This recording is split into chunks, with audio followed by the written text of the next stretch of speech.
ഒരു വുമൻസ് ഡേയില് നമുക്ക് എപ്പോഴും നമ്മളെ ഹാപ്പി ആക്കി നിർത്താൻ വേണ്ടിയിട്ട് ഞാൻ ഫോളോ ചെയ്യുന്ന ഒരു സീക്രട്ട് പറഞ്ഞേട്ടെ.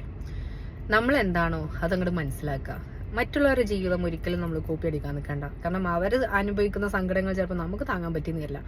എന്റെ ഉത്തരവാദിത്തങ്ങൾ എന്താണോ അത് എനിക്ക് നല്ലപോലെ ബോധ്യമുള്ളതുകൊണ്ട് അതിനെ റെസ്പെക്ട് ചെയ്ത് ഞാൻ മുന്നോട്ടുണ്ടാവും. അത് മാത്രമല്ല, എന്നെ ആരൊക്കെ സ്നേഹിക്കുന്നുണ്ടോ ആ സ്നേഹം ഞാൻ പൂർണ്ണമായിട്ടും റെസ്പെക്ട് ചെയ്തുകൊണ്ട് അവർക്ക് അതിനുള്ള വാല്യൂ കൊടുക്കുകയും ചെയ്യും.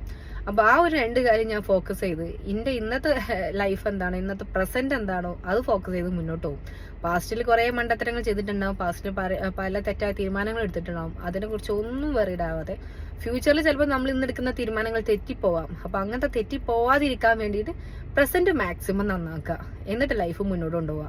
മറ്റുള്ളവരുടെ ലൈഫിലേക്ക് ഒട്ടും ഫോക്കസ് ചെയ്യാതെ എന്റെ ലൈഫ് എന്താണോ അത് ഞാൻ മനസ്സിലാക്കിയിട്ട് മുന്നോട്ട് പോകുമ്പോൾ എന്റെ ലൈഫിൽ ഓട്ടോമാറ്റിക്കായിട്ട് ഹാപ്പിനെസ് വരികയാണ്. ഒരു സ്ത്രീ എന്നുള്ള രീതിയിൽ നമുക്ക് ഒരുപാട് ഉത്തരവാദിത്തങ്ങൾ ഉണ്ടാവും. അപ്പോൾ നമ്മുടെ ഉത്തരവാദിത്തങ്ങൾ നമ്മൾ മനസ്സിലാക്കി അത് ചെയ്തു കൊടുക്കുമ്പോൾ തന്നെ നമുക്ക് നമ്മളോട് ഒരു റെസ്പെക്ട് ഫീൽ ചെയ്യും.